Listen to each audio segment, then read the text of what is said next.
राना अफजल साहब, ये कोई पॉलिसी थी कि पीटीआई का झंडा उठाकर कोई निकल नहीं सकता और जो निकलेगा एहतजाज करेगा उसको गिरफ्तार किया जाएगा, या ये पुलिस ने अपने तौर पर इकदाम किए हैं? क्या हुआ इस सिलसिले में? कोई हुकूमत ने कोई पॉलिसी बनाई?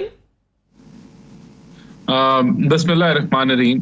देखिए, अव्वल तो कल कोई पार्टी का आज जो है 77वीं जो सालगिरह है इंडिपेंडेंस डे की, तो ये तो पाकिस्तान का इंडिपेंडेंस डे है। ये पीटीआई की रैली निकालने का या पीएमएलएन निकालने का वैसे मैं कह रहा हूँ इसमें कोई ये दिन नहीं बनता। इस दिन तो हमें पाकिस्तान का परचम थामना चाहिए बजाय कि हम अपने पार्टी के परचम थामे, और जो ऑलरेडी पोलराइजेशन की सियासत है उसको साइड पे रख के ये दिन तो पाकिस्तान नेशनल डे मनाने की तो जुर्म क्या सर, दफा क्या लगती है? अगर कोई 14 अगस्त को कोई पीपल्स पार्टी फर्ज करे निकल आती है या कोई और जमात अपना झंडा उठा के निकल आती है, तो उस पर दफा क्या लगाई जाएगी आपके ख्याल में?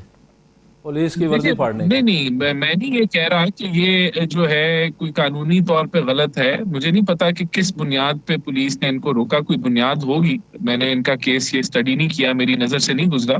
बहरहाल मैं एक जनरल बात कर रहा हूँ कि 14 अगस्त को भी अगर पीटीआई वाले जो हैं कोई अपना सियासी रंग या पीटीआई की तरफ से रंग देना चाहते हैं तो ये अफसोसनाक है। ये दिन जो है वो नेशनहुड का है, यकजहती का है, पोलराइजेशन तकसीम की सियासत को हटा के पाकिस्तान के लिए इकट्ठे होने का दिन है। तो अगर इनकी यही सियासत अभी भी ये चल रही है तो आपके सामने फिर, लेकिन मुझे नहीं पता कि इनको किस वजह से रोका गया या पुलिस ने क्या, कोई वहां बाकी लड़ाई हुई नहीं हुई, ये क्या नारे लगा रहे थे क्या नहीं कर रहे थे। मैं I can't comment on it because मेरी नॉलेज में ये डिटेल में इंसिडेंट नहीं है। राना साहब, ये अनवर मजीद साहब, ओमनी ग्रुप, ये फेक अकाउंट्स का केस चलता रहा। ये हमने पापड़ वाला और फालूदे वाले की सारी टर्मिनोलॉजीज इसी केस के दौरान सुनी थी जब ये सुप्रीम कोर्ट में फेक अकाउंट्स का केस चल रहा था। चलिए, उसको अगर आप एक साइड पे भी रखें तो वैसे आपको क्या लगता है कि अनवर मजीद साहब की क्या खिदमात होंगी जिसकी वजह से उनको ये हिलाल इम्तियाज दिया गया? देखिए, मुझे स्पेसिफिकली अनवर मजीद साहब की कोई डिटेल्स इतनी नहीं पता, लेकिन देखिए ये जो अवार्ड मिलते हैं ये हर कैटेगरी के आदमी को मिलते हैं। अगर कोई बिजनेसमैन है और उसने अच्छा बिजनेस किया है और एम्प्लॉयमेंट जनरेट की है और मुल्क की इकोनॉमी को स्ट्रेंथन किया है तो उसको बिजनेस कैटेगरी में मिलता है। अगर कोई किसी की जान बचाई है तो उसको हीरोइक अमल के ऊपर मिलता है। तो ये कोई डॉक्टर है, उसने अच्छा अब उसकी जिंदगी में अच्छी उसने पेशेंट्स का ख्याल रखा है, या कोई उसने, और ये उमर फारूक साहब को किस कैटेगरी में मिला होगा सर? वैसे ये उमर फारूक साहब जो घड़ी वाले हैं, इनका क्या कैटेगरी बनती है? देखिए, मैंने ये डिटेल में अवार्ड्स को कि किसको किस बेसिस पे मिली है तो हर एक को चेक करना पड़ेगा कि उसकी क्या कंट्रीब्यूशन है और किस बुनियाद पे उनको मिला है। मुझे लेकिन ये इनकी डिटेल्स नहीं पता कि। अच्छा राना साहब, आपका थोड़ा हाँ स्काइप में फ्रीजिंग भी आ रही है, लेकिन आपको वैसे हैरत हुई है ये नाम सुन के या नहीं हुई? हम जाहिर है आप तो इसमें शामिल नहीं होंगे मुशावरत में, लेकिन आपको भी ऐसे ही पता चला जैसे हमें पता चला है, लेकिन आपको क्या हैरत हुई है उमर फारूक का नाम सुन के, इरफान मेमन साहब का नाम सुन के?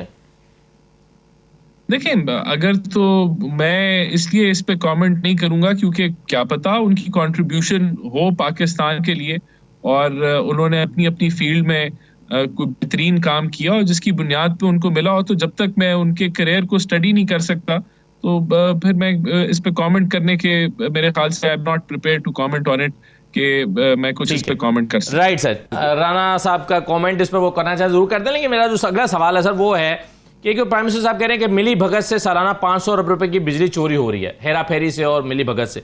दूसरा, वो कहते हैं कि चंद दिन में मुआशी प्लान देने जा रहे हैं और बिजली सस्ती करने का ऐलान करेंगे। बिजली कितनी सस्ती होने जा रही है सर, और क्या मुआशी प्लान जो की पॉइंट्स है वो क्या है मुआशी प्लान के, राना साहब? देखिए, एक तो हर वजारत ने अपना जो है एक होम ग्रोन प्लान के किस किस्म की ऐसी रिफॉर्म्स हैं जिसके लिए आपको फिस्कल स्पेस की जरूरत नहीं है और आप उन रिफॉर्म्स को बगैर किसी फिस्कल स्पेस के कर सकते हैं, और फिर वो रिफॉर्म्स जो लाजिम है लेकिन उनके लिए आपको कोई ना कोई इन्वेस्टमेंट की जरूरत है।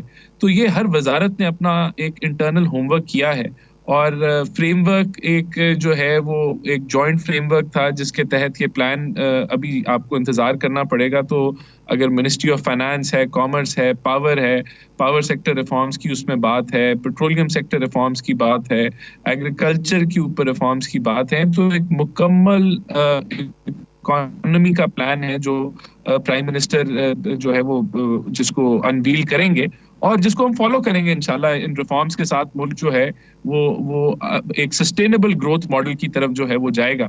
बहरहाल जो बिजली की आपने बात की उसके अंदर दो चीजों के ऊपर जो जिन पे काम अभी जारी है, एक तो मैं ये कैपेसिटी पेमेंट के हवाले से बात कर रहा हूँ।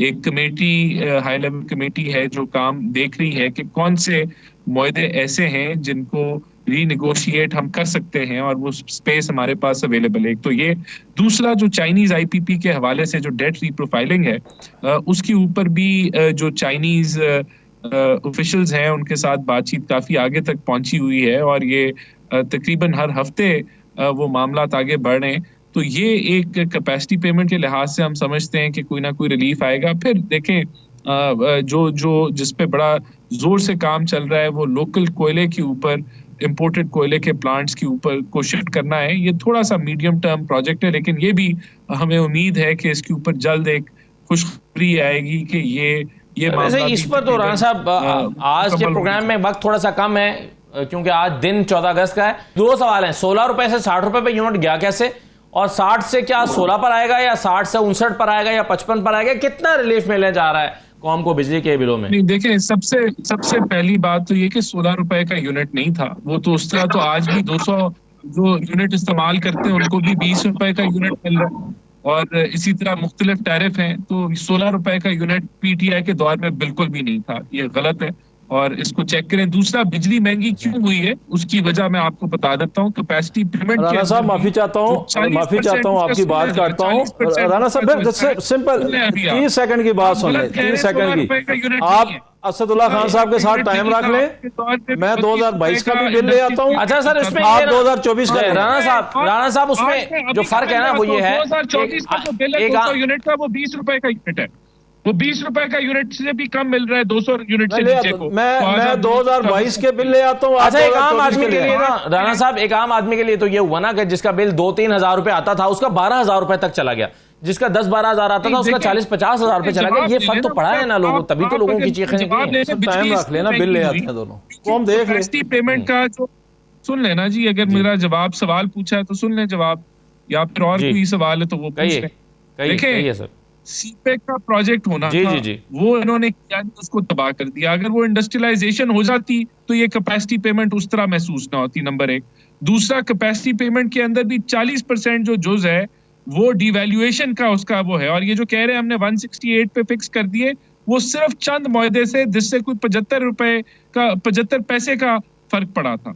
अच्छा, अब ये जो इनकी पूरी कहानी है कि इन्होंने इंडस्ट्रियलाइजेशन नहीं की, इनके दौर में लाइन लॉसेस बढ़ गए, रुपया डीवैल्यू हो गया, ये वजह है कि हम कहां पहुंचे। और दूसरा, इन्होंने जो गर्जिशी कर्जा है वो 1100 अरब से 2400 अरब पे ये ले गए थे, यानी कि 1.5 गुना इन्होंने बढ़ा दिया, 350। वो एक मेजर वजह थी कि जिसकी वजह से IMF, और फिर जाते हुए ये IMF का मुआहदा तबाह कर गए। तो ये जिम्मेदार हैं डायरेक्टली डिवैल्यूएशन की वजह से कि इकोनॉमिक मिसमैनेजमेंट की, जाते हुए भी तबाही फेर गए, जिसकी वजह से कैपेसिटी पेमेंट्स बढ़ी। सीपेक के प्रोजेक्ट इन्होंने नहीं किए, इंडस्ट्रियलाइजेशन कतर का जिम्मेदार हमें नहीं ठहरा दिया आपने। तो ये बिल्कुल, बाकी ये मुआहदे जो हैं ये कह रहे हैं कि गलत मुआहदे, तो इनको खत्म कर देते अपने दौर में तो नहीं खत्म कर सके, चंद मुआहदे इन्होंने रिवाइज किए। चलिए साहिरा बानो साहिबा, अब ये एक और मामला है। चलिए, बिल्कुल ठीक है, आप